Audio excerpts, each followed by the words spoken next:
the USA 4. And, you know. So who are we going to have here for the United States? We're going to have Van Diver, or are we going to have DePatto? DePatto last match. Yeah, I would think they're going to switch up, but we'll see. Neither one of them's coming out to the mat. So. Donde está? Where are they?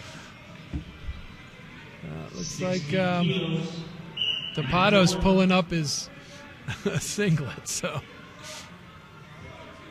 Well, I guess we're going to go with Donovan DePatto. I mean, we've got Van Divers on the roster. Well, maybe he'll be doing the second session. I mean, someone's got to make the call on that one. Well, usually that would be called a coaching staff. Yeah. Would it not? It looks like Van Diver just putting his shirt back on. Looked like he was outside warming up, and it's like, where are you?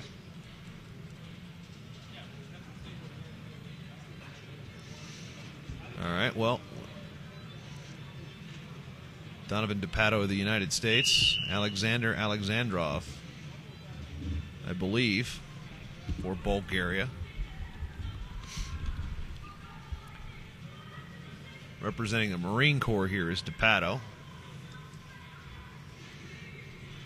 He's been on the circuit for a few years. He's gotten quite a bit of overseas experience. The Marines always do that fall tour where they go to Finland and then to Sweden.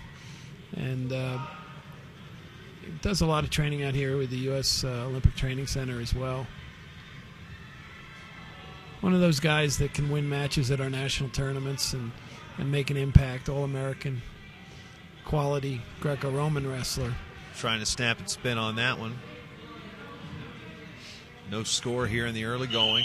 30 seconds gone by, first period. Aleksandrov, he's not one of their more experienced guys on this tour. Has competed at the cadet and junior levels. He's only 23, but, he's not been the starter yet for Bulgaria. So we have two developmental athletes here. Clearly, it looks like, one of these guys are going to have to open it up a little bit and take charge of this match. Well, now coming up.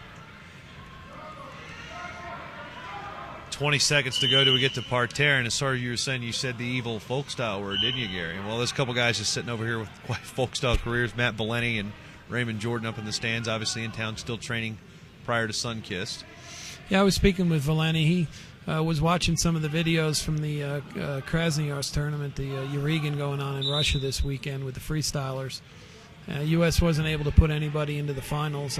Haven't gotten the final results yet back from our coaches, but it's a very busy time right now in international wrestling. It's the winter tour season.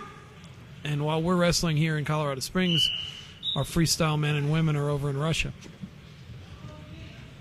And, of course, we also have the Women's National Freestyle Championship for college athletes at Missouri Valley College this weekend. So it's, in addition to our regular college schedule of wrestling, we've got a bunch of international things this weekend. They're back on their feet. 16 seconds to go, so DePatto needs to score here with something or else he's going to lose the period. Now with a front headlock, going to try to initiate something. Can't quite do it. Now leading with the head, 5 seconds.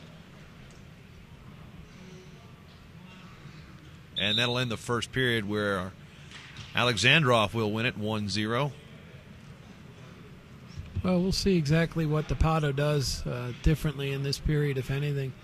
Obviously, scoring a takedown is a big thing in Greco-Roman. Puts you in the driver's seat in regards to any of the positioning with the parterre.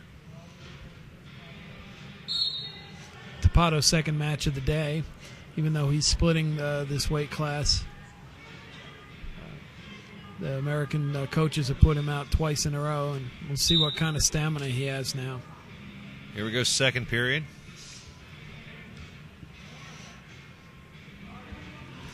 Yeah, I'm going to get you another guest. Yeah, take your time. I got some sponsor stuff to read, too. Yeah, Sean Lewis was talking about maybe coming over. Now, he'll probably want to go back and see Tim Taylor wrestling, who's one of his athletes who's been added to this team. But, he's certainly, as a world and Olympic coach for us, will be somebody that can give you some perspective and tell you a little bit about what's going on out there. We're still sparring for position here. No points, second period.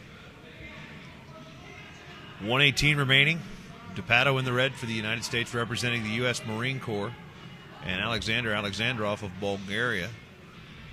This is the United States' sun-kissed Minnesota Storm plus DePatto Marine Corps team, as most of the U.S. 1 team represents the U.S. Army's world-class athlete program, while other teams are the developmental university, which is the younger guys at the USOEC.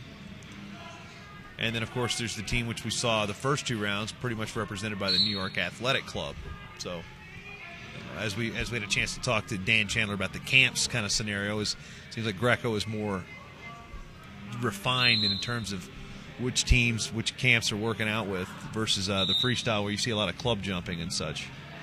Yeah, and we have some very good foundational training situations in Greco. It's not the American style, you know. The freestyle is more similar to our folk style. So we've found areas in the country where either one of the military programs or here at the training center or up at Northern Michigan where we're getting our Greco-Roman athletes prepared for this style of wrestling. Well, we're in parterre. Aleksandrov needs to score from this position or else we'll go to a third period. We saw this scenario in the first period with DePatto unable to score from parterre. I need to do a history research paper on where the word parterre came from. It's French for on the ground. It's pretty simple. Well, there's my research. Oh, and gosh. then there's the gut wrench. Nice gut wrench. 2 points for Aleksandrov, and that's going to do it for the period. So Gary Abbott's going to hop up and give us some assistance in terms of broadcast partners. So Aleksandrov going to win 2-0 here in 60 kilos in round 3.